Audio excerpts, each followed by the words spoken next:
Boa tarde a todos e todas que nos ouvem ao vivo. São 15 horas e 1 minuto desta quinta-feira. E a todos que nos assistirão no futuro, bem-vindos a mais um BW, hoje um BW Works. Eu sou Wagner Barbosa, diretor da Agência Canteiro, um dos responsáveis pela comunicação da BW Expo Summit Digital. Quem for chegando, vai fazendo seu check-in, nosso chat, para a gente saber quem está conosco. E se você estiver assistindo no YouTube, pode continuar. Mas se quiser interagir e fazer parte do nosso bate-papo, vem para o nosso portal, bwexpo.com.br, clica lá em transmissão ao vivo, porque aí você vai poder interagir, fazer perguntas para os nossos convidados, enfim, você vai estar mais próximo do nosso bate-papo.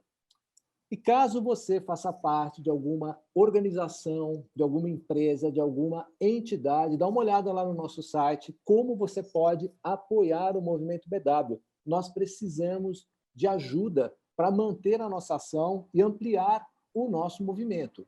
Então, você clica em patrocine lá no menu principal, você terá acesso ao nosso Media Kit e ao nosso simulador de orçamento.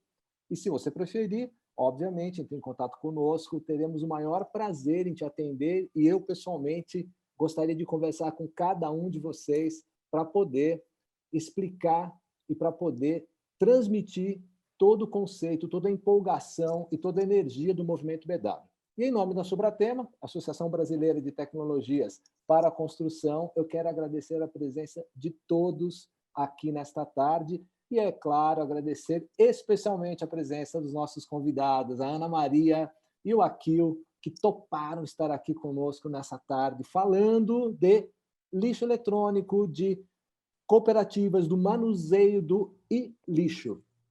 Agradeço a todas as entidades e parceiros que nos ajudam a repercutir os nossos encontros e a construir a nossa BW. Agradeço especialmente a EBP, que é a nossa patrocinadora.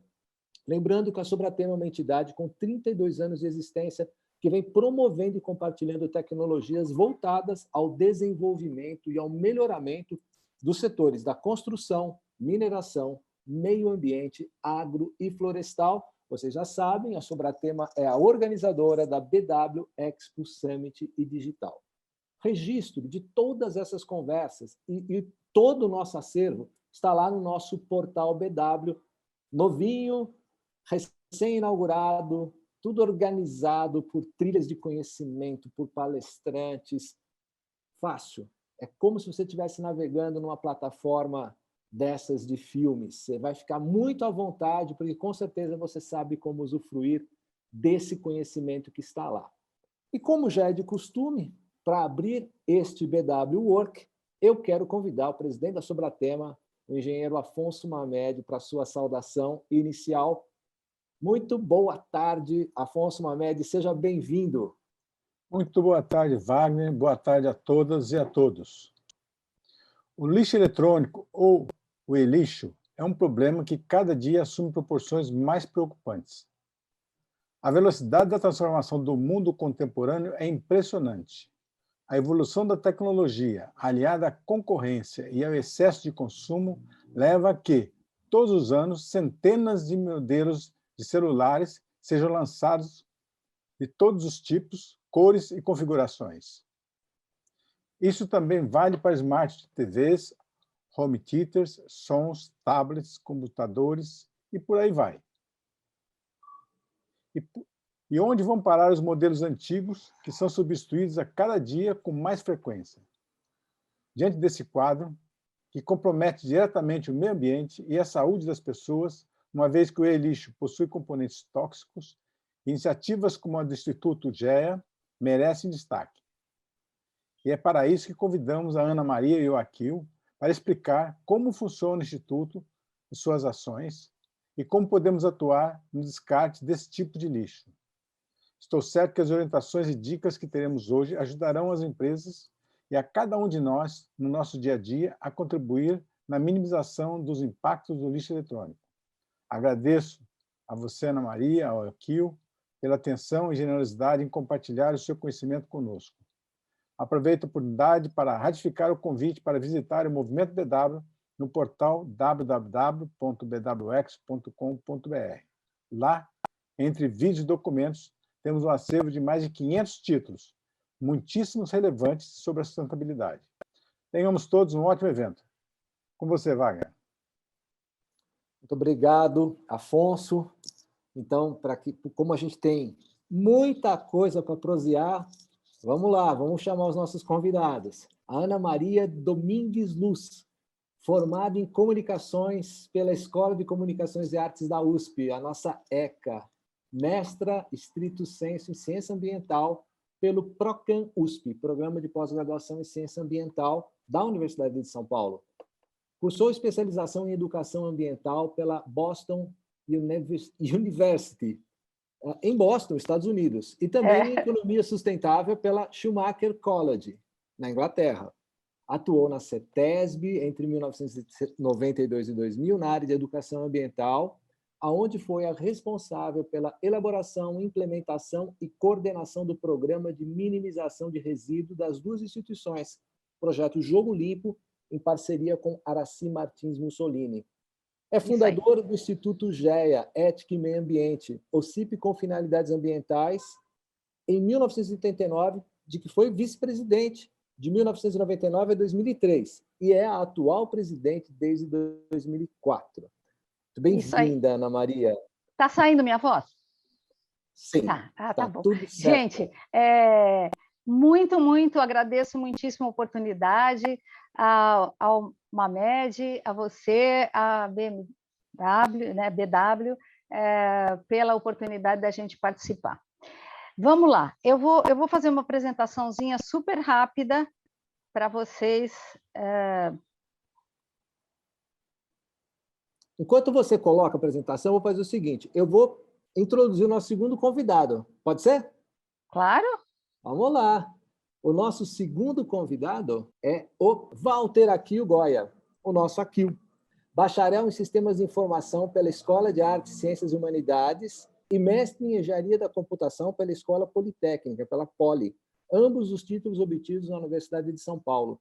De 2011 a 2019, atuou como educador e consultor técnico do Instituto GEA e como pesquisador associado do Laboratório de Sustentabilidade LASU-USP, dedicando-se à capacitação de cooperativas de catadores na descaracterização, triagem e remanufatura de resíduos de equipamentos eletroeletrônicos.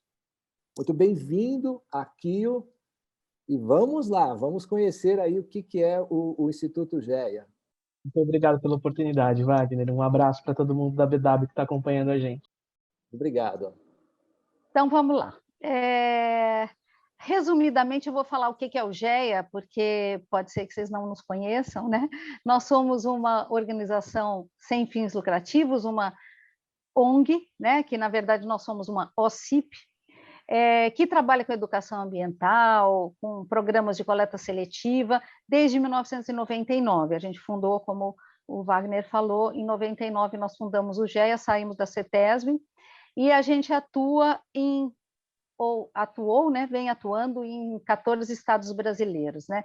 Aqui estou eu e a Aracy, não vou incumpridar muito essa parte, para a gente chegar logo no nosso assunto do resíduo eletrônico, mas eu e a Aracy fundamos o projeto de coleta seletiva e minimização de resíduos em 98 na CETESB e já pensávamos que era importante a questão da ética, por isso o nosso projeto chamava Jogo Limpo, que a gente não queria só limpar o resíduo mesmo físico, mas a gente queria também limpar os resíduos que, né, as sujeiras, etc., que estão nas mentes das pessoas, e a gente continua no GEA com essa proposta.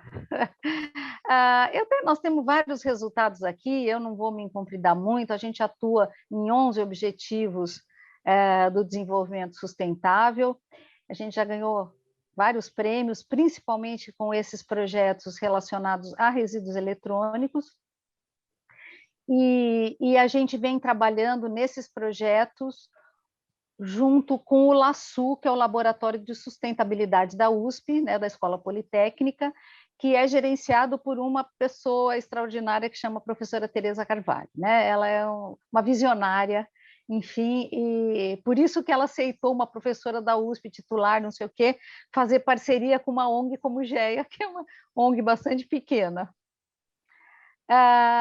O que é resíduo eletrônico? Vamos começar por aí, porque talvez grande parte das pessoas não saiba exatamente o que é. É tudo que liga na energia elétrica ou que você precisou botar uma bateria nele, tá?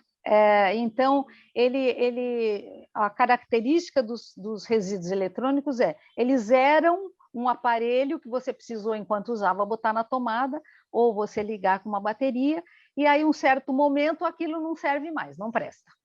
E aí vira resíduo, como viram os papéis, os plásticos, os vidros, com uma complicação de que os resíduos eletrônicos, justamente porque eles precisam de placas e de alguns componentes para ele funcionar, ele é um resíduo bastante mais complicado, né? Aqui tem algumas fotografias dos resíduos comuns de casa, domésticos, e também dos resíduos eletrônicos de computação e telefonia. Bom, uma das complicações do resíduo eletrônico é que ele é crescente, e a tendência é crescer cada vez mais, né? E o problema é que ele, quando vira resíduo, enquanto você está usando em casa, está ótimo, mas na hora que ele virou resíduo, você fica com, o que eu faço com isso aqui? Né? Quem não tem muita consciência, joga na rua e tal, né? Quem tem, fica com um pepino na mão, fala, o que eu vou fazer com isso? Porque eu sei que existem problemas se eu descartar esse resíduo de qualquer maneira. A quantidade da geração mundial, né, com um levantamento de 2019, que o Aquil levantou para nós aí, o mais recente, é cerca de 7,5 quilos por habitante por ano, o que vocês já imaginam que é uma barbaridade, porque isso aí é uma média, né? Lógico, levando em conta até aquele pessoal que mora lá no Tibete, que não deve usar coisas nem na tomada, nem nada, quanto de resíduo a gente tem, principalmente nas cidades. E pasmem que no Brasil, nosso Brasilzinho, né, a gente gera cerca de 10 quilos e 200 gramas por habitante por ano. Então, é muito, a gente não se dá conta, mas é muito, com todos os celulares que você vai trocando sem pensar, né? O computador que propositadamente, ele é feito para ele não durar mesmo muito, que a gente chama obsolescência programada, ele é feito para não funcionar, e é muito engraçado que a gente acha que é muito normal isso, né? Nós somos enganadinhos assim para comprar um produto que está caro, que você sabe que não vai durar mais que 2 anos e você continua achando que aquilo está muito bom. Mas nós lá no GE, como trabalhamos com resíduos, né? Isso sempre nos apavorou. Quando a gente começou a se dar conta do que estava acontecendo no mundo, isso foi lá por volta do ano 2005 ou 2006, que a gente começou a perceber que o resíduo eletrônico começou a ser um problema, né? O problema do resíduo eletrônico, muito rapidamente, aqui passando por vocês, é que ele causa contaminação. Se você pegar uma latinha de alumínio, né, e jogar na rua, bom, você nem vai ter que se preocupar que alguém vai lá pegar para poder vender. Mas vamos imaginar que seja um plástico que ninguém quer.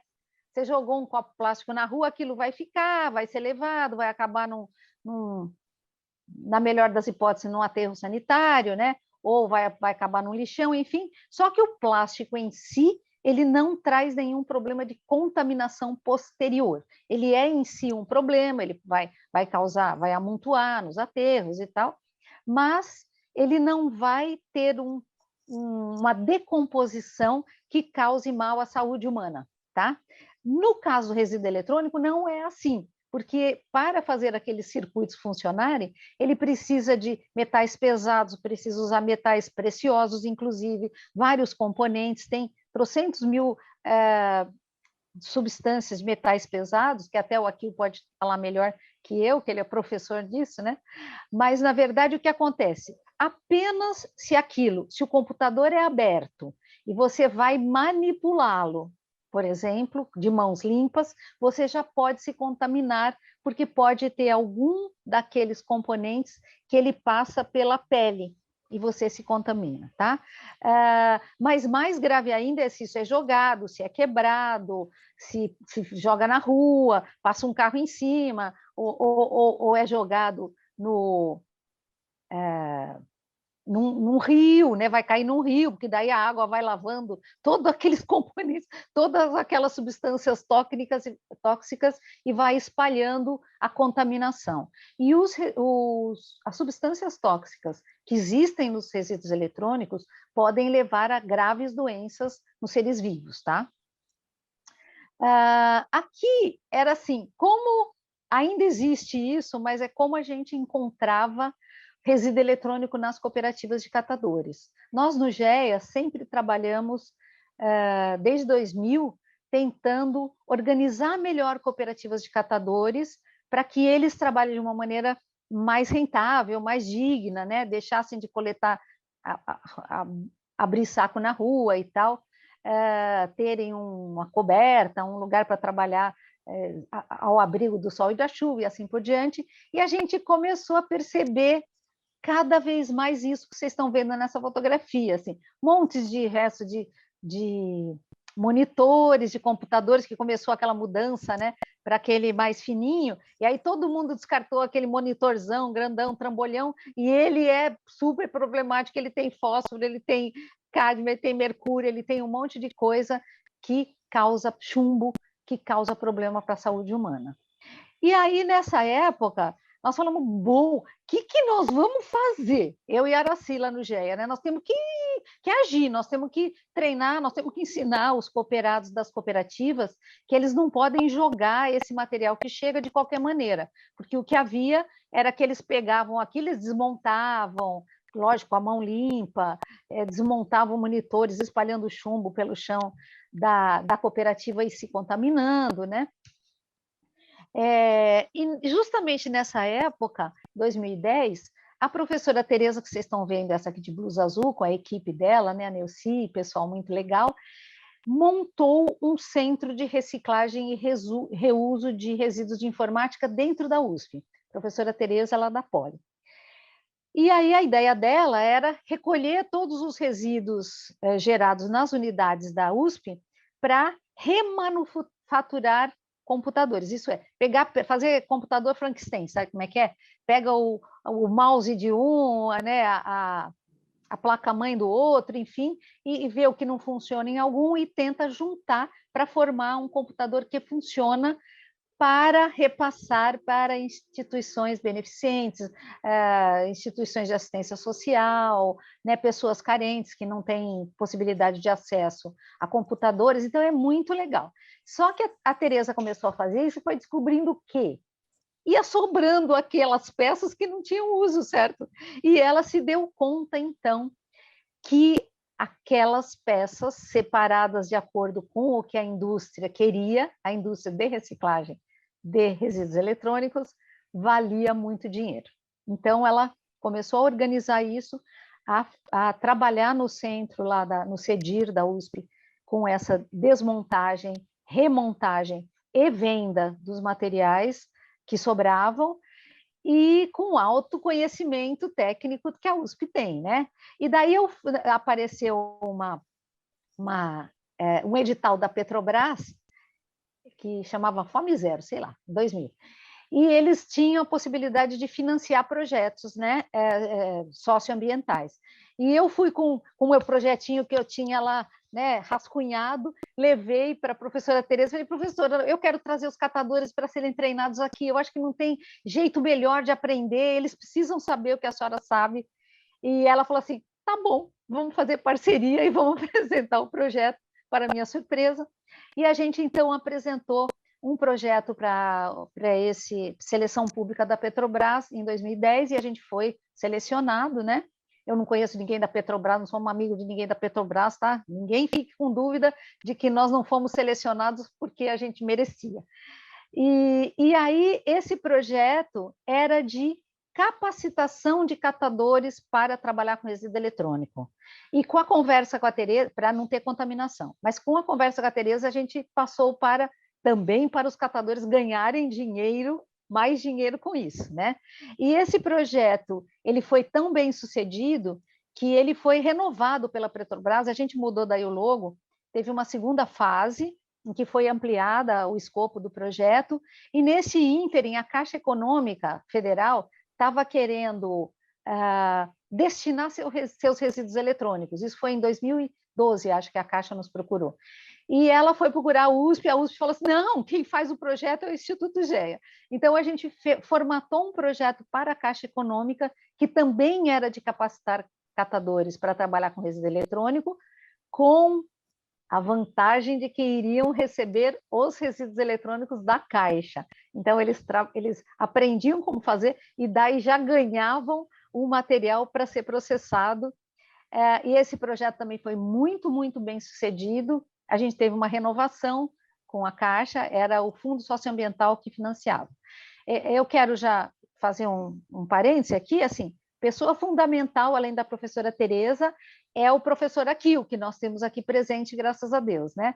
O Akil foi a alma dos projetos, porque ele aprendeu a comunicar para os catadores, que são pessoas de pouca escolaridade, todo aquele conhecimento complexo que ele tinha na sua cabeça privilegiada, e traduzir isso para os catadores, para que eles pudessem aprender, e eles aprenderam.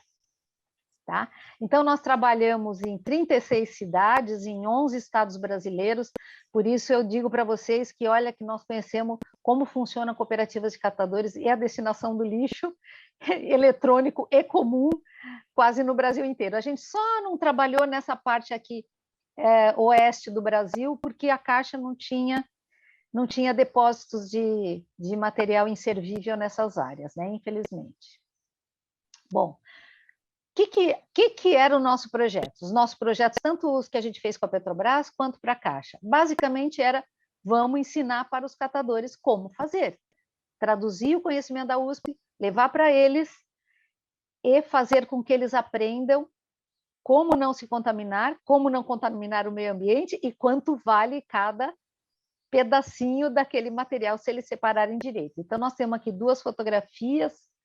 Eu acho que o Akil nem está aqui, né, Akil? Não, justamente tem 2 fotografias que você não está.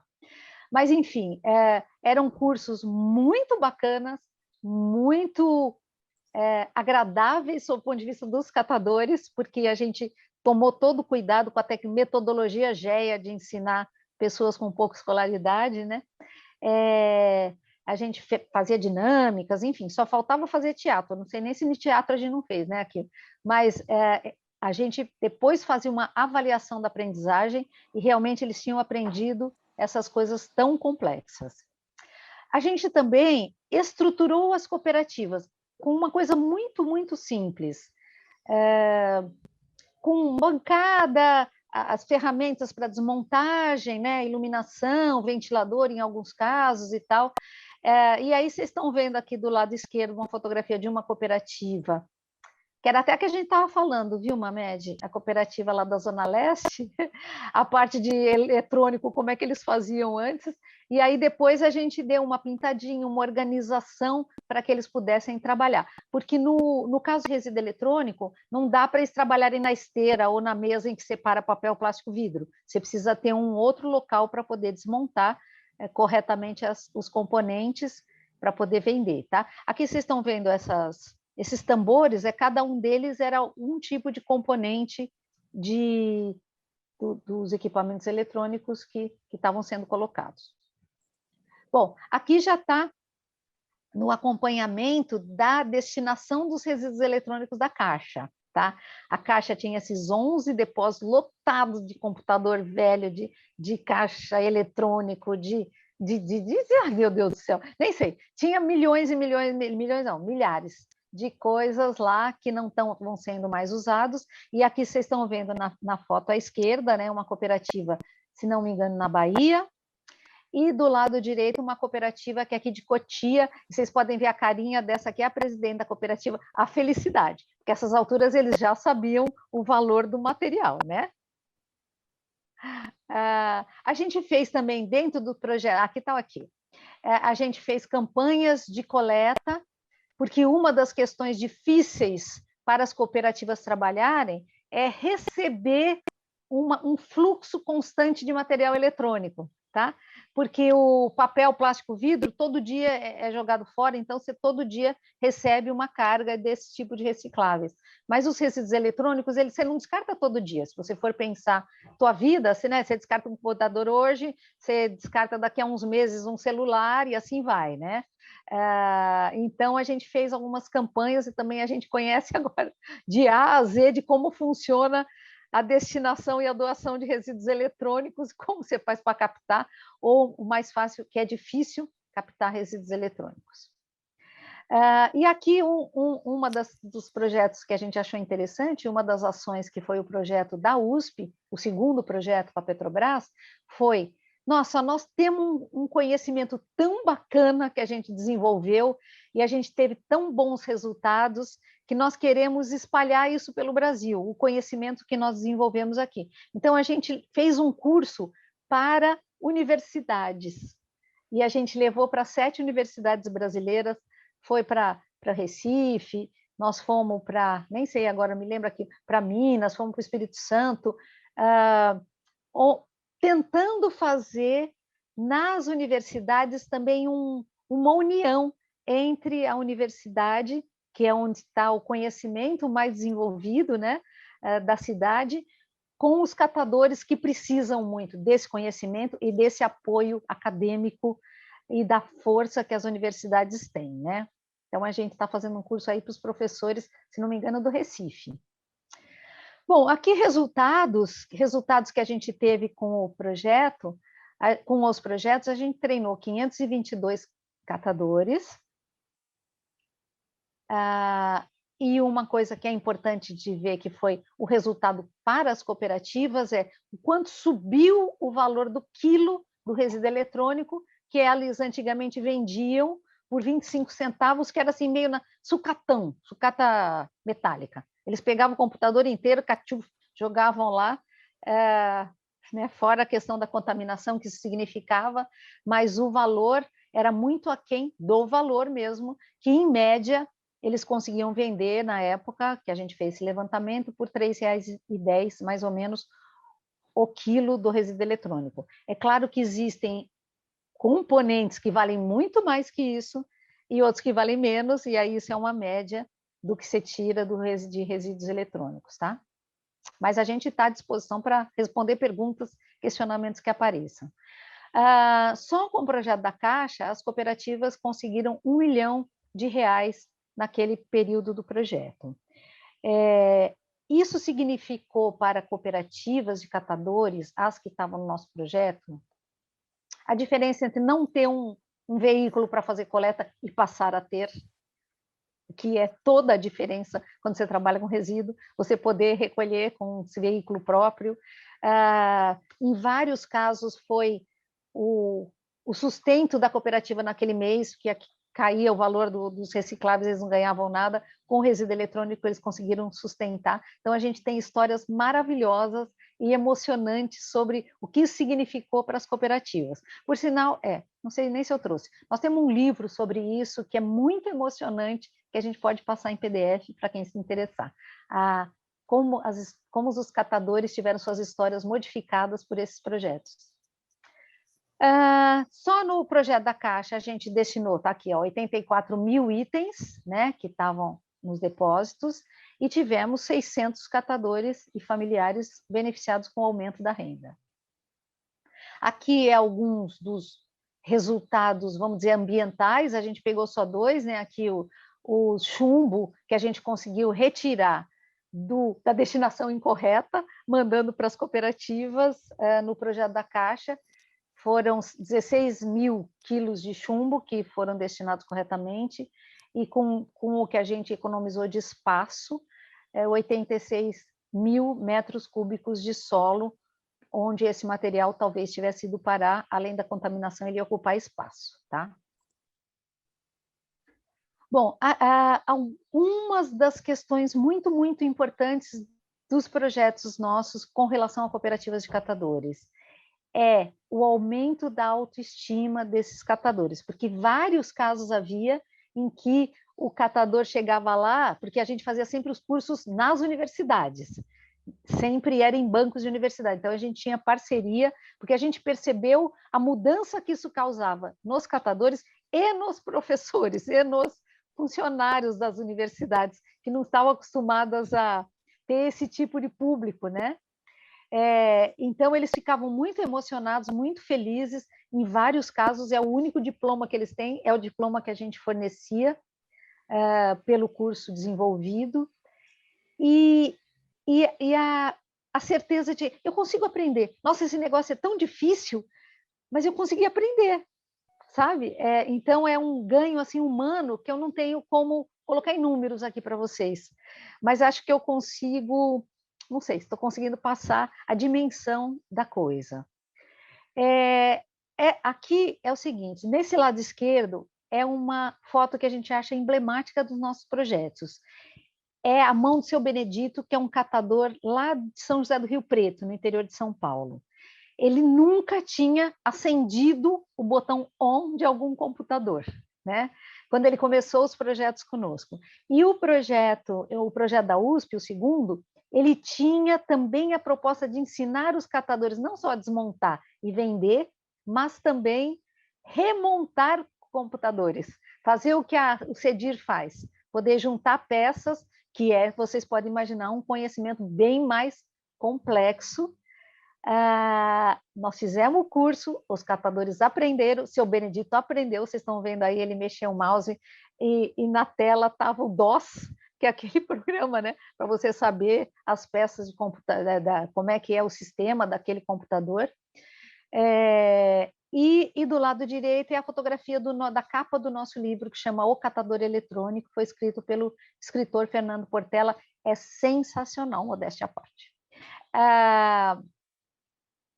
Deixa eu ver o que mais. Aqui eu botei alguns desafios com relação ao trabalho de cooperativas e resíduos eletrônicos, né?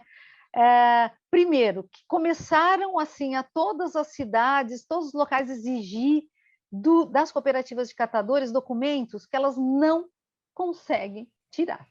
Então, licenciamento ambiental, a VCB, que é o documento dos bombeiros.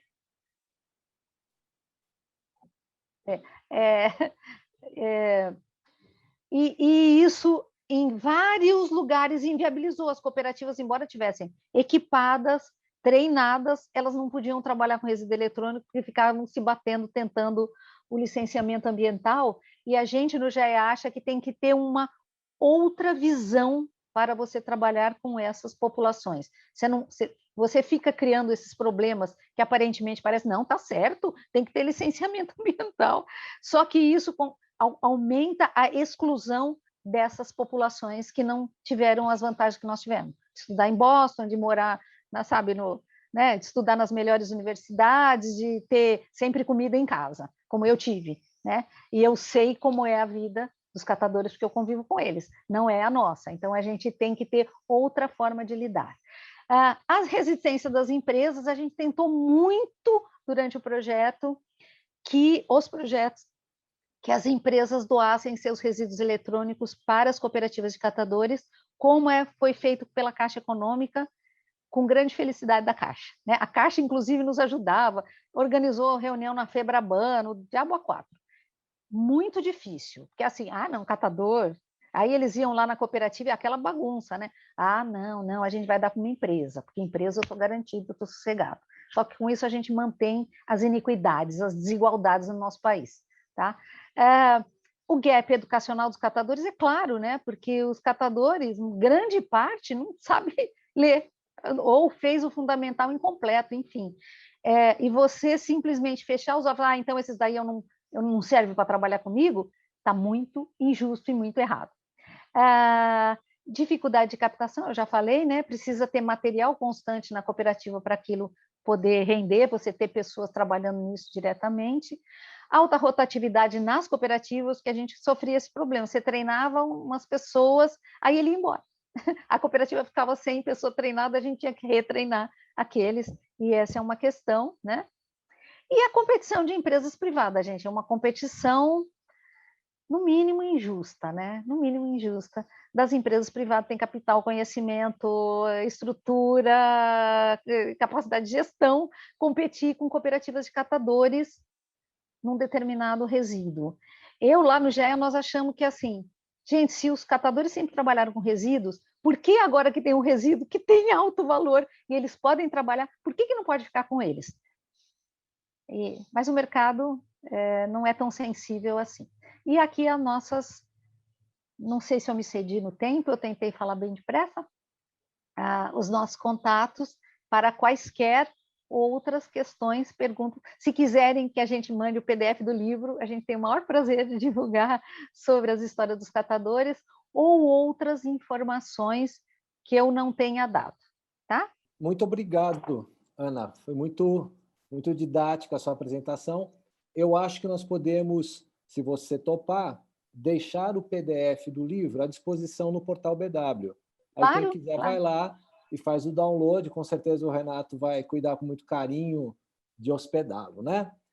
Eu queria dar continuidade aqui ao nosso papo. Quero chamar o Akio, porque depois da tua explanação, deve estar todo mundo curioso para saber como é que foi esse trabalho, Akio, porque, como disse a Ana Maria, se trata de algo que para todos nós é complexo, e tem esse gap, né, que ela se referiu, de capacidade de aprendizado. Então, nos conte, por favor, como é que foi essa jornada e se você também puder nos dizer como é feito esse trabalho, quais são as etapas, né, no que consiste esse trabalho e quais os cuidados que a gente tem que ter.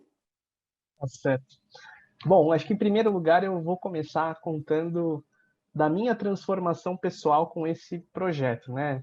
Pela minha introdução, que o Wagner comentou aí, comecei, fiz graduação na área de computação, continuei, fiz mestrado, e eu acho que o GEA, né, a Ana Maria, a Araci e a professora Tereza me deram de presente, sem saber, foi um propósito de vida, assim, eu acho que assim que eu comecei a trabalhar nesse projeto de extensão, com causas sociais, acho que isso transformou o que eu queria para o meu futuro, assim, né? E foi um grande desafio, né? Assim, eu sempre, de verdade, tive essa ligação com o ensino, com a educação, gostei de estar em sala de aula, informalmente ajudava os coleguinhas lá na escola e tudo mais. Mas essa, de fato, foi a primeira oportunidade que eu tive de estar numa sala de aula, ensinando algum conhecimento. E eu acho que, além desse papel, né, de ter tido essa oportunidade, tanto do GEA quanto do LASU, foi ter sido abraçado pelos próprios catadores, né? Eu acho que a gente teve uma sinergia assim, muito bacana e eu fui aprendendo aos poucos com eles, né? Eu acho que o GEA trouxe toda uma bagagem de como que são as capacitações para as cooperativas, então deu um panorama assim que para a gente na academia era aterrorizador, assim, falar, tem bastante catador que às vezes não teve a oportunidade de estudar formalmente, né? Então a gente vai ter que adaptar esse trabalho para tentar deixar da forma mais natural de aprender possível, simplificando a forma de explicar e tudo mais. Então, com o suporte do GE, a gente foi aprendendo o nosso jeito de fazer, né? E tanto que esse projeto foi transformador, não só para mim, mas para a professora Tereza e todo o laboratório de sustentabilidade. Hoje a gente tem um programa de ensino de computação para crianças de escolas públicas e tudo mais, né? Então a gente está trazendo parte desse conhecimento que fica restrito, né, à graduação da USP, a gente trouxe isso para um programa de extensão. Então acho que foi um projeto que marcou não só pessoalmente os participantes, mas como um todo, né? Então, ao longo desses quase 10 anos que a gente trabalhou nas capacitações das cooperativas, a primeira parte era isso que a Ana comentou, né? Trazer os catadores para dentro da universidade. Acho que isso já era algo super transformador, né? Muitos acabavam comentando com a gente do receio que tinham, né? Das más experiências que tiveram nessa coisa de estar dentro da educação formal. E a gente contou com uma equipe assim muito bacana, né? Não só eu como professor, o professor André, que era do CEDIR, mas os estagiários todos que passaram, né? Tanto do GEA quanto do LASU, tinham esse mesmo espírito de receber bem os catadores, e acho que eles sentiram essa nossa preocupação, esse carinho que a gente tinha especial, e aí o desenvolvimento do trabalho foi tranquilo. Então, Nessa semana que eles passavam com a gente lá dentro da universidade, eles tinham algumas aulas sobre os aspectos teóricos, né? Então, isso que a Ana explicou brevemente sobre quais são os perigos de se trabalhar com esse material, o que, que acontece se você não der a destinação correta, e, ao mesmo tempo, o quanto de dinheiro está guardado lá, né? Então, acho que, assim, tentando pegar um pouquinho aí dos números que a gente tem, né? Ninguém é louco de jogar R$ 1 bilhão no lixo, né? Mas é isso que a gente faz quando a gente não recicla o lixo eletrônico. Hoje a gente está passando por um período, né, por conta da pandemia, da escassez dos chips, né? Não chegou, acho que talvez ao consumidor final, mas quem produz esses aparelhos eletrônicos já está tendo muita falta, tanto para os carros inteligentes, para os computadores. Em breve a gente vai sentir isso muito forte no bolso, né? E isso é uma prévia do que vai acontecer se a gente não fizer a reciclagem dos eletrônicos, né? Os metais que são utilizados são muito raros, né? Tem algumas hipóteses científicas até que a gente não tem isso abundantemente aqui na Terra, e esses metais foram trazidos de asteroides e tudo mais, né? Então, como que você vai dar continuidade à produção desses eletrônicos se você não tem mais matéria-prima? Então, a preocupação de fazer a reciclagem não só acho que engloba a sustentabilidade como um todo, né? A gente está falando aqui de um projeto social que a gente envolveu as pessoas, a gente comentou também da questão ambiental, mas é uma questão econômica, né? Alguém consegue imaginar a sociedade de hoje sem a computação, sem os eletrônicos, né? E é isso que vai acontecer se a gente não tiver isso em mente, que essa matéria-prima é escassa e ela precisa ser reciclada ou a gente não vai ter mais futuro em relação a isso, né? Então, depois desses treinamentos que a gente dava para as cooperativas, trazendo todos esses conhecimentos, aí é a hora de eles colocarem em prática. Então, eu e mais um conjunto de técnicos do GE, a gente ia em loco, acompanhar o trabalho das cooperativas, ficar em cima, né? Porque acho que não é uma prática muito comum deles fazerem os registros formais de quanto que entrou, quanto que saiu, né? Isso era algo muito importante, principalmente nesse projeto da Caixa, que foi um grande parceiro, que apostou em algo assim super incerto, mas que a gente conseguiu provar que dava certo na prática, né? Então, as cooperativas se adequaram, aprenderam a trabalhar de forma organizada e dar todo esse suporte de números, né, que são muito importantes quando a gente está falando de grandes instituições. E depois dessa fase de acompanhamento, aí vieram os recebimentos, né? Então, esses números aí que a Ana acabou mostrando, mostram não só a questão do dinheiro, que trouxe de renda para as cooperativas e quanto isso foi importante, né, para uma série de situações. Então, teve uma época lá que teve uma crise da venda de materiais e o dinheiro que eles conseguiam com os eletrônicos foi o que conseguiu manter a sustentabilidade da cooperativa, né, vários casos que a Ana comentou. Mas, no final, a gente teve esse ganho também ambiental, que não é só para a cooperativa, não é só para a empresa, é para todo mundo que mora no território da onde estavam acontecendo esses projetos, né? Você deixar de contaminar o ambiente com chumbo é qualidade de vida para as pessoas de toda a cidade, dos estados todos, né? Então, por isso a urgência desse tema. E assim, apesar de fazerem já 10 anos que a gente começou, né? A primeira turma que a gente teve foi em 2011, esse ainda, por incrível que pareça, não é um assunto que as pessoas entendem, né? Então, é muito bom que vocês deram essa oportunidade para a gente poder espalhar um pouco dessa conscientização e que cada vez mais pessoas, né, se sintam tocadas por essa causa e procurem entender um pouco mais. Vi aqui no chat as interações, a gente pode até comentar sobre isso, mas existem diversos pontos em que você pode entregar, né? A gente, nessas cidades que a gente capacitou, hoje existem outras iniciativas além do GE aqui também, né? Organizam pontos de coleta que trabalham da forma correta, então a gente está evoluindo, mas acho que ainda a população precisa ter acesso às informações de uma forma geral. Sim, você respondeu a pergunta aqui do Tedesco, né, que queria saber como é que se descarta de forma consciente, e aí você está dizendo que existem pontos de coleta para isso. Mas você não matou a minha curiosidade num ponto bastante, para mim, bastante técnico, que é o seguinte: na hora que você tem, digamos assim, uma CPU, vamos pensar que seja uma CPU, tá? Essa CPU está inteira, ela cai numa mesa lá de alguém. O sujeito vai com uma chave de fenda, abre e começa a separar os componentes. Basicamente é isso. E aí, A hora que ele desmonta, cada um desses componentes é identificado e tem um destino diferente. Em resumo, é isso? Assim, a gente tem uma particularidade nos eletrônicos, que é a grande proporção que você tem de peças que são recicláveis, né? E muitas delas, a maior parte assim do volume é reciclado aqui dentro do Brasil mesmo. Por exemplo, quando você pega uma CPU que você estava dando de exemplo, né? Você tem uma parte plástica, você tem uma parte de uma carcaça de metal, né? Isso é ferro, vai para a indústria, para os ciclos do ferro. O plástico também tem uma indústria específica, e aí a gente começa a separar os componentes eletrônicos, né? A parte dos eletrônicos a gente não consegue ainda reciclar aqui no Brasil, porque a gente não tem nenhuma grande planta de reciclagem. A maior parte desses materiais são enviados, por exemplo, para a Bélgica, na Umicore, uma série de outras empresas especializadas nisso, isso as empresas que fazem de forma correta.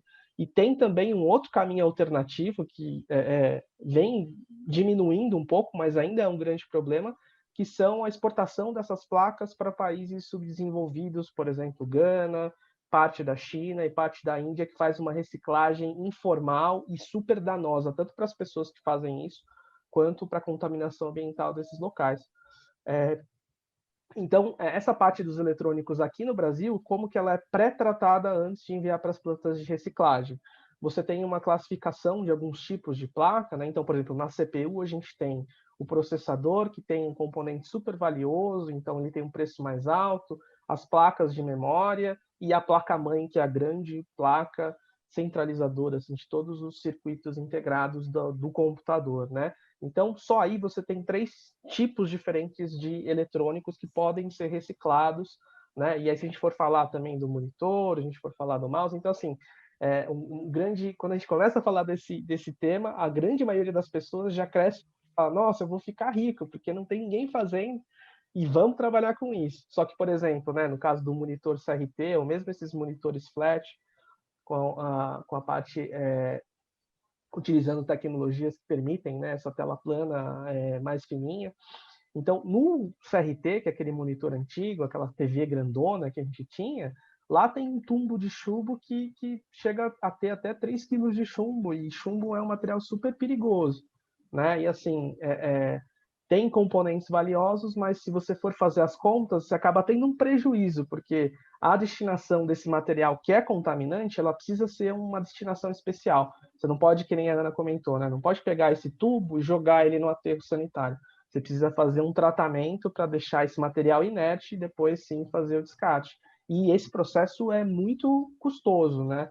Então, se você colocar na balança o quanto você ganha, por exemplo, com o cobre que tem nesse tubo de televisão e a parte contaminante, você acaba quase que tendo que gastar mais dinheiro para descontaminar do que de fato ganhar dinheiro. Então, é um processo que, dependendo da forma como é feita, pode ser muito perigosa, né? Então, eu comentei desse lado obscuro, né? Dessa desmontagem que é feita de forma incorreta. Então, a gente tem vídeos, né?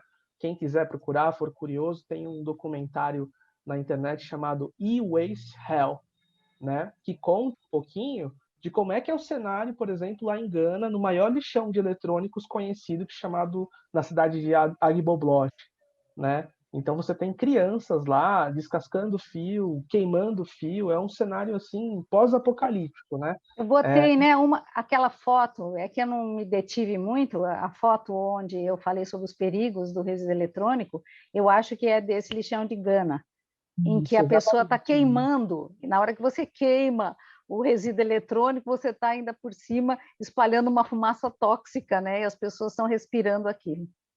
Exatamente.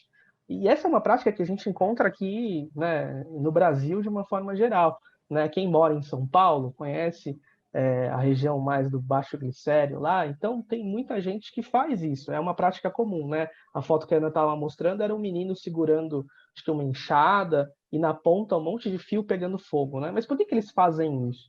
Porque o fio ele é basicamente uma capa de cobre, uma capa de borracha e plástico, e dentro um cabo de cobre. Então, o trabalho que você tem para descascar um cabo de cobre, para tirar a parte valiosa para fazer a venda, acaba não compensando, então eles acham mais fácil tacar fogo em tudo, isso derrete o plástico, derrete a borracha e deixa o cobre. Só que isso tem consequências absurdas, né? Porque geralmente esse cabo de cobre, esses plásticos e essas borrachas são tratadas com substâncias super contaminantes, né?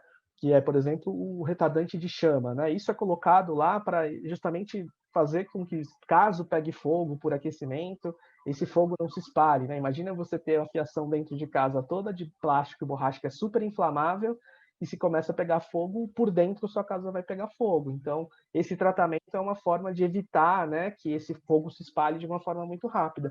Só que quando você tem o fogo agindo, essa substância ela evapora e tem muitos danos à saúde da inalação desses materiais. Então, quando você está falando da forma do descarte incorreto, você está favorecendo que isso aconteça e que seja um prejuízo para todo mundo, não só para a pessoa que está queimando lá, que mal sabe, né, dos perigos aos quais está exposta, mas também de toda a população que vive naquele bairro, naquela cidade. A gente sabe que essa fumaça ela se espalha, fica localizada. Né? Sim. Bom, foi didático. Acho que, pelo menos a minha curiosidade você saciou aqui. Muito obrigado. Nós não temos muito tempo, mas eu queria levar uma provocação aqui para a Ana, que é a seguinte, né? Você observou a dificuldade das cooperativas disputarem mercado com as empresas estruturadas. E é claro que uma empresa que também é muito estruturada, que tem lá seus protocolos e que tem seus padrões de ESG, etc., ela se sente mais confortável de descartar ou de entregar o seu produto para uma empresa mais estruturada, etc. E o que você está nos trazendo como uma competição desleal acaba sendo respaldada pela própria sistemática de mercado, que funciona assim, né?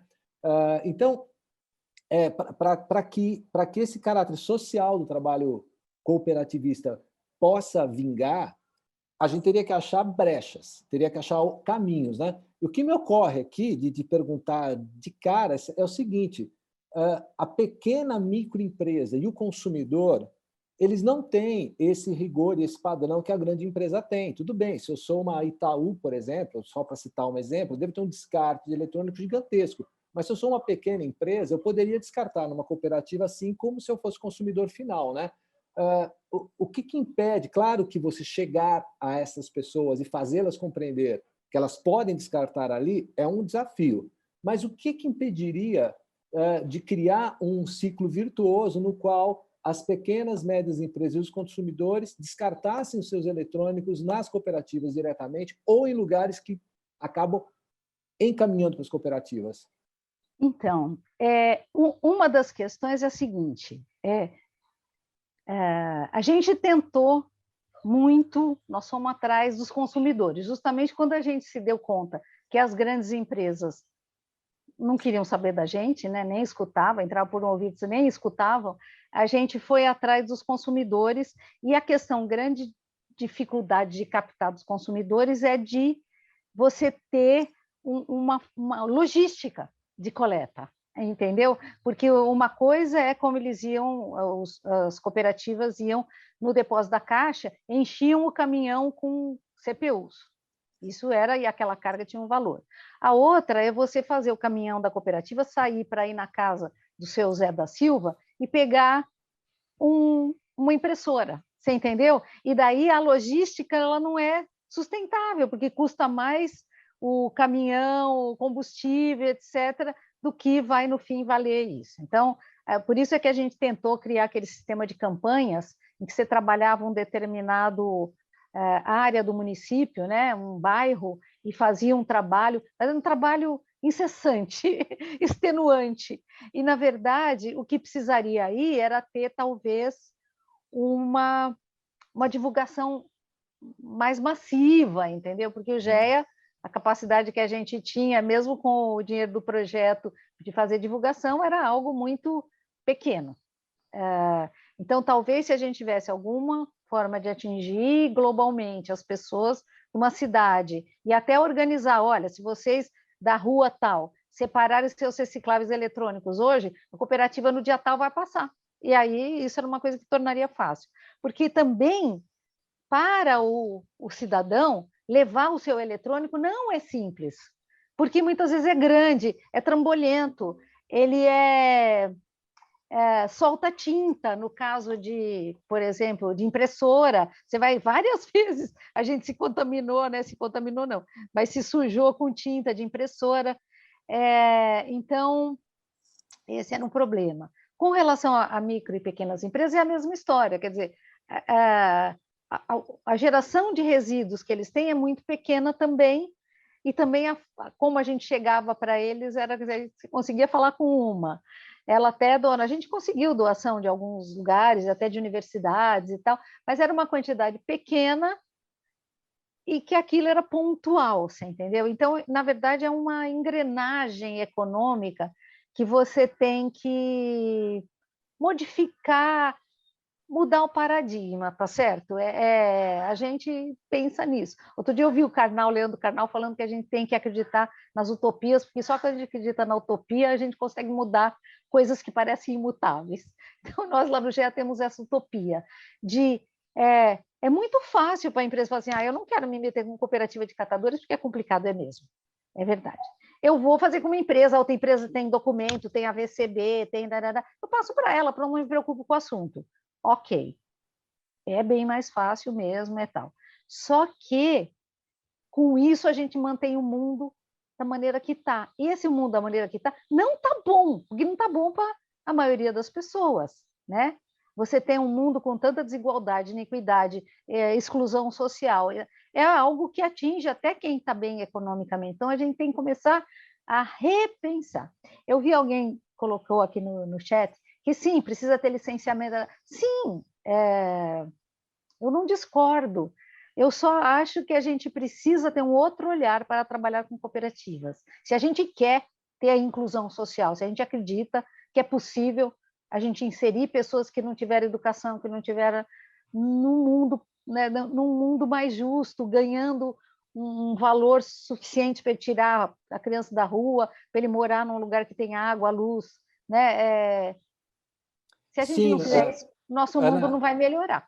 eu Não vai melhorar. acho que cada vez mais os desafios ambientais caminham junto com os desafios sociais, né? Sim, E essas sim. coisas todas fazem o tripé que é fundamental para que a gente possa avançar. Eu quero convidar o Afonso Mamed para entrar nesse bate-papo aqui, porque nós já estamos quase no fim dele, e eu sei que esse é um tema assim que o Afonso tem um carinho muito especial, então eu queria saber o que você achou das duas palestras da Ana e do Akio, e se você tem alguma questão a trazer aqui nesse quase final de bate-papo nosso, Afonso.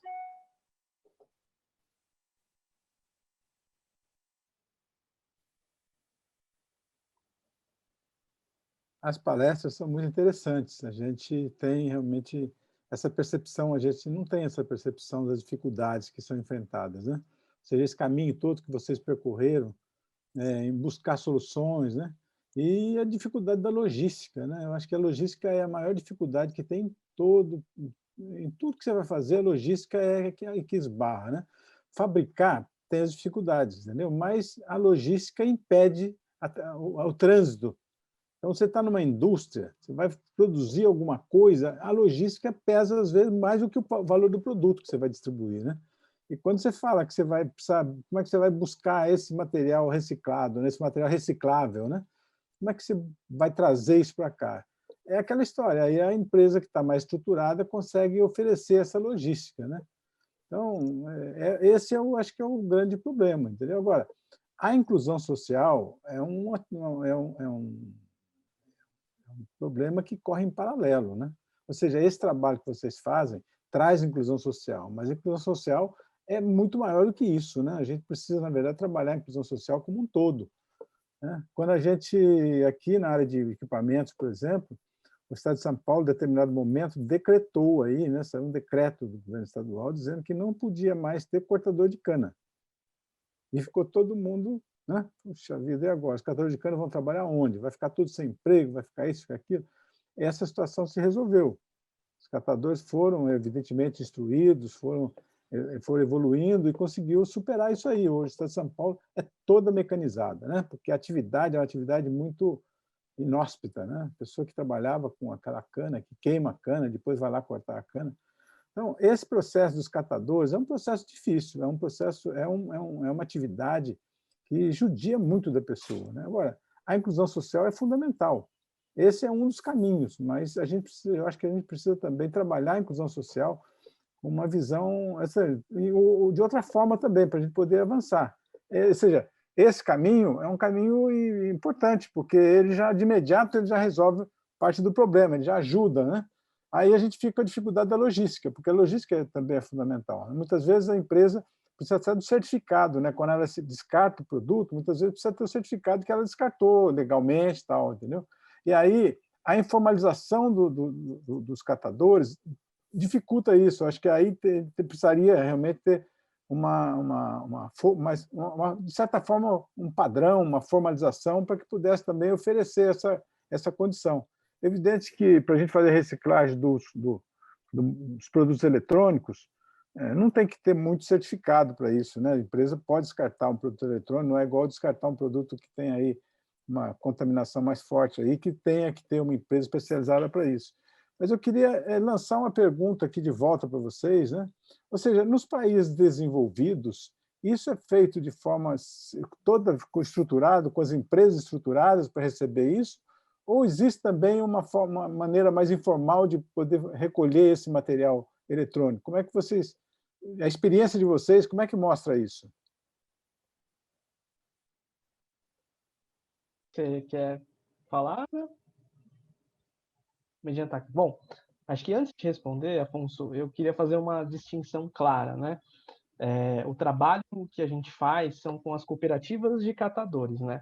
Acho que a visão que a maioria das pessoas tem quando a gente fala de catadores são aqueles carroceiros que a gente vê na rua empurrando carrinho com o cachorro também na carroça, né?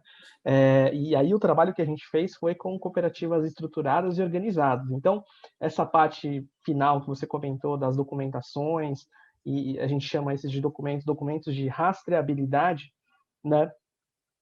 Nesse projeto da Caixa, foi uma das condições, pré-requisitos para a gente conseguir ter esse apoio da Caixa. Então, todo o material, aqueles 84 mil equipamentos, foram todos rastreados e com certificado de destinação final, né? Então, não significa que a gente está trabalhando com as cooperativas de catadores, que a gente está trabalhando de forma informal. E aí, em relação a como os outros países realizam, né? Isso é até uma discussão que está acontecendo no Brasil. Em 2019, foi assinado finalmente o acordo setorial, que tenta dar uma regulação, principalmente para a parte de coleta de pessoa física, né? Ainda não estão regulados os grandes geradores de resíduo eletrônico, mas para as pessoas físicas, e segue um modelo parecido que a gente encontra fora do Brasil, que é você ter alguma empresa gestora que vai ser responsável pela implementação de pontos de coleta, e tudo isso em parceria tanto com os distribuidores, fabricantes, todo a gente chama de responsabilidade compartilhada, né? O que a gente vê fora é que você tem nos próprios pontos de venda dos materiais, você tem os pontos de coleta também, para organizar essa coleta da pessoa física, que é a parte mais difícil de se fazer, né? Então, recentemente foi assinado esse acordo, só que é isso, assim, acho que o que a gente defende aqui no GEA é que as cooperativas que trabalham, que foram capacitadas e que têm toda essa organização, elas devem fazer parte disso, porque quando ninguém dava a mínima para esse trabalho, né, quem estava arriscando a vida lá na ponta eram as cooperativas, os catadores, né? E quando a gente fala de cooperativa de catadores, a gente está falando sim de dignidade, de organização, né? Então, nesse trabalho que a gente conheceu cooperativas do Brasil inteiro, a gente viu, lógico, né, cooperativas de catadores em diversos estágios de maturidade, né?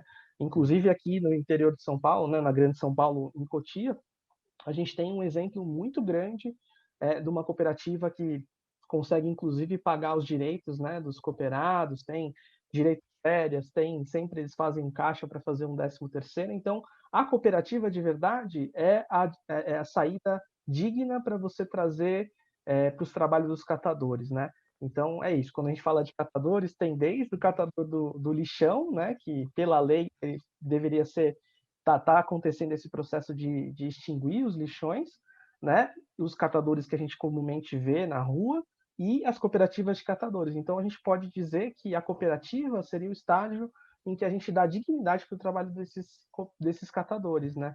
Acho que é isso. Não sei se a Ana tem algum complemento ou acrescentar na minha resposta. Desculpa, eu fiquei aflita, porque vai acabar minha bateria, eu não consegui fazer funcionar. Mas a questão é, realmente, nós trabalhamos com catadores que estão organizados em cooperativas e são, na verdade, empresas, né? Empresas solidárias organizadas de uma maneira diferente. E eu deixo aqui para vocês pensarem qual é a possibilidade de inclusão social verdadeira de uma pessoa que não estudou, que nunca teve nenhum registro formal em carteira. Qual é a possibilidade dela trabalhar e se incluir na sociedade de uma maneira decente, né? Pouquíssimas. Se ele não for jogador de futebol ou cantor de alguma coisa, ele não vai ter chance de ganhar nada, a não ser salário mínimo, se ganhar, né? Enquanto que nas cooperativas de catadores, desde que organizadas bacana, que nem a gente vem trabalhando, uma pessoa que não estudou, que nunca teve, que é egresso do sistema penal, ou que tem algum problema na perna ou nas costas, ou é velho, né?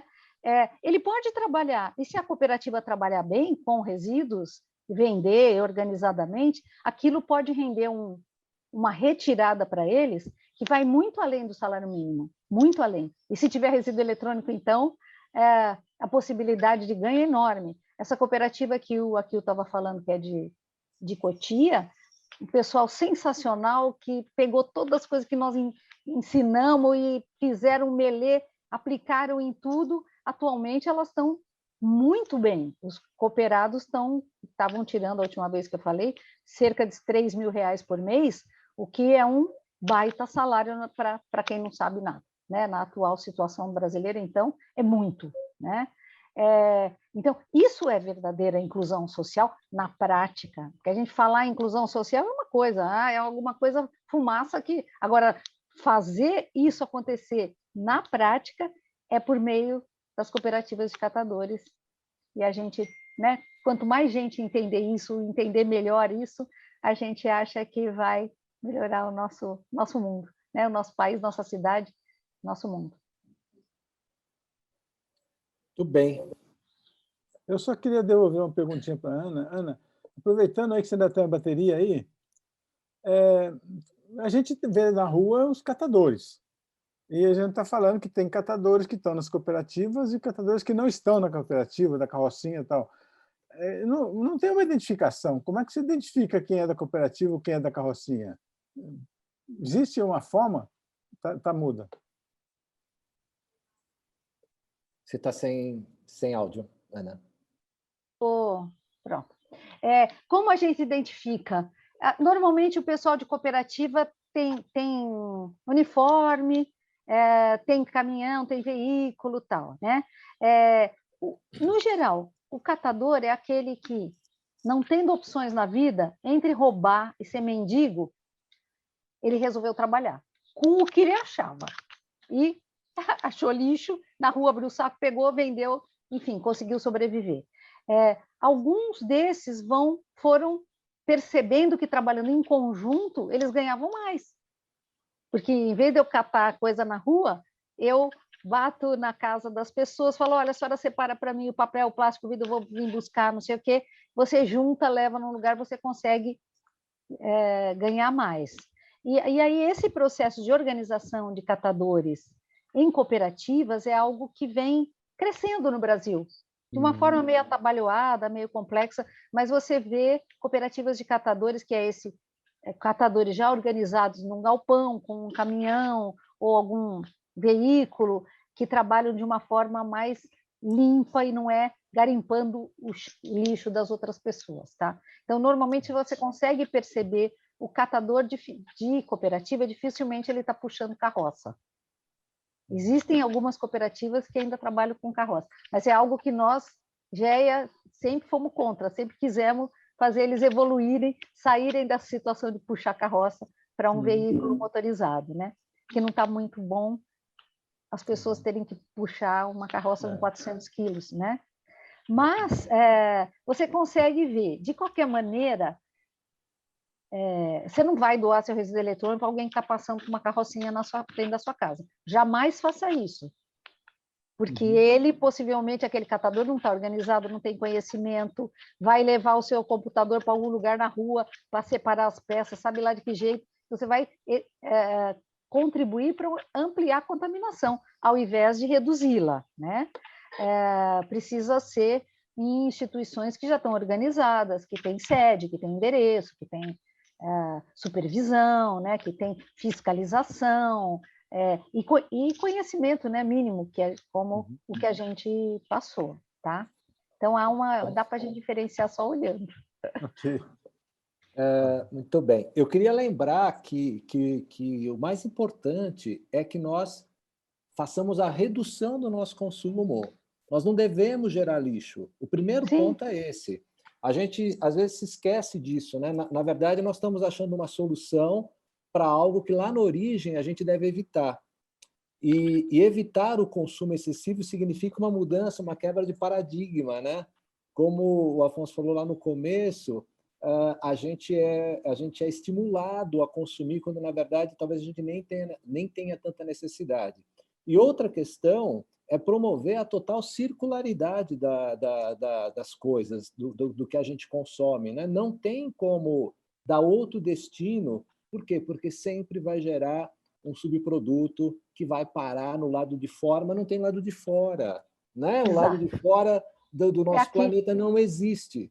É aqui. Então, eu acho que, acima de tudo, essa discussão tem que parar nisso. E a questão social, ela tem que ser resolvida de uma maneira global, né? E começa pelas nossas decisões políticas. Elas é que comandam a engrenagem social que a gente vai querer ter por aqui. Muito bem. A vantagem da gente conduzir as webinários é que a gente, no final, pode falar, porque já não tem mais ninguém falar.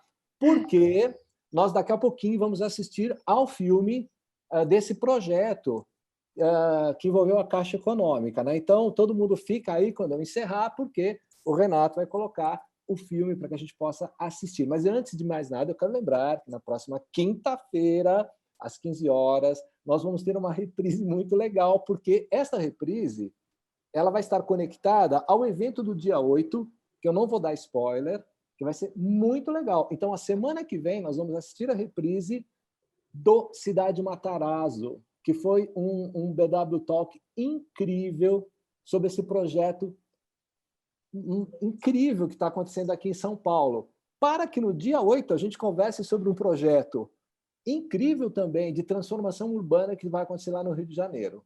Então, não percam, na próxima quinta-feira, o Cidade Matarazzo, porque no dia 8 vem aí a discussão de um projeto, que eu não vou dar spoiler, todo mundo vai saber se conectando às nossas redes no dia 8. Muito obrigado, Ana, muito obrigado aqui, parabéns pelo projeto, pela forma de conduzir as coisas. Muito obrigado, Afonso, pela parceria. Renato, por favor, coloca para a gente aí o projeto da Caixa Econômica. Saúde, cuidem-se. Até a próxima quinta-feira, pessoal. E vão assistir Obrigada, gente. Muito obrigada. Ok.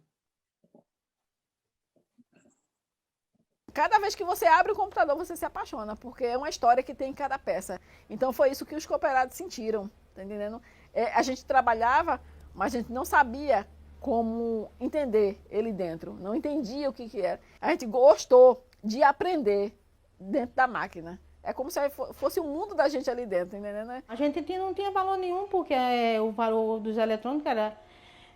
vinha as pessoas, compravam por preço de sucata, que na época era 25 centavos. E quando você aprendeu que a separação era a base do negócio, melhorou tudo.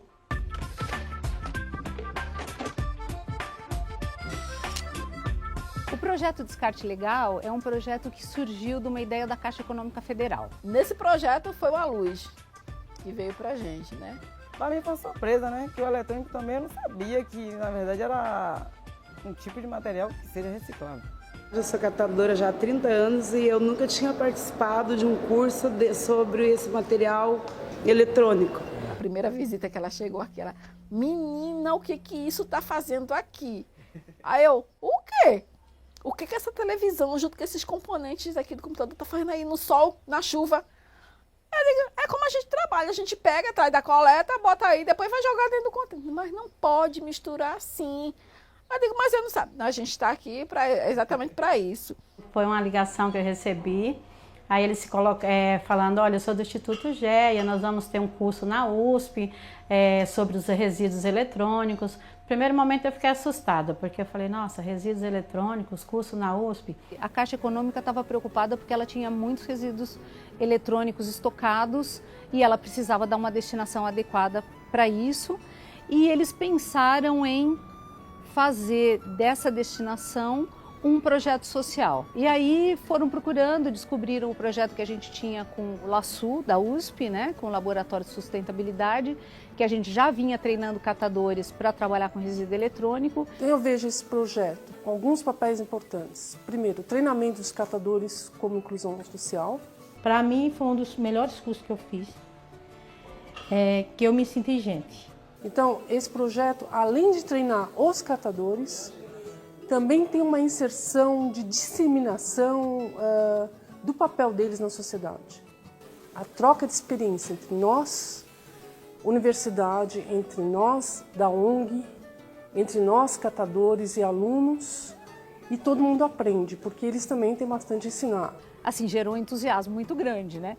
Tanto da Caixa Econômica por estar esvaziando seus depósitos e estar fazendo um trabalho social realmente importante. Com esse convênio, com essas parcerias com as cooperativas, a gente imediatamente repassa esses equipamentos, retira dos nossos galpões, isso reduz custos e garante que está tendo um descarte adequado. Como para as próprias cooperativas, que a partir de um conhecimento que tiveram e uma estruturação mínima do espaço para poder ter ferramentas, etc., para trabalhar com lixo eletrônico, passaram a ganhar um valor bem significativo. Com a venda desse material, a gente conseguiu comprar um carro pequeno para poder fazer essa coleta do centro, né? E a gente não tinha noção de que seria esse valor todo, né? Ai, foi mais de 1000%. Nossa. Pense no dinheiro bem-vindo. Aí a primeira venda da gente que a gente fez, parece que foi 15 mil, que foi o eletroeletrônico que a gente... E mesmo com o frete que a gente pagou, que a gente mandou a primeira, a gente foi para São Paulo, né?